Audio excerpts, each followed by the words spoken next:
galera, passando aqui em Francisco Sá, às 9h28 da manhã. Você está acima do limite de velocidade. Levamos 2 horas para chegar do posto Tamboril de Salinas até aqui. A pista está relativamente boa. Tem um trecho já recapeado, mas tem um trechinho perto de umas plantações de celulose para papel que tá, assim, não tem buraco, mas está bastante ondulado. É só ter cuidado, passar devagar. Na descida da serra também, devagar, porque é perigoso.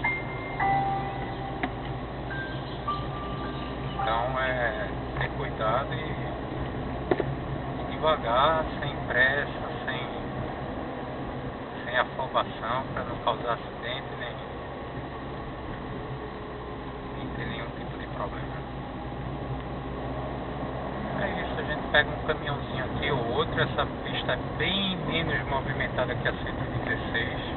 Ontem eu peguei um trânsito de caminhão muito maior.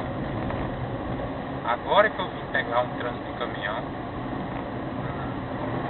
não tinha tido até agora. Você está acima do limite de velocidade. O GPS fica dando o aviso de limite de velocidade porque eu botei 10%. Antes de atingir o limite, ele me avisava. Eu vou até desligar isso depois, porque como eu vou publicar os vídeos, o povo pode pensar que eu estou excedendo o limite de velocidade.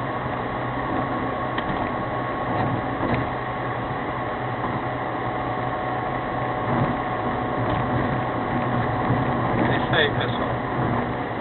Daqui a pouco a gente volta.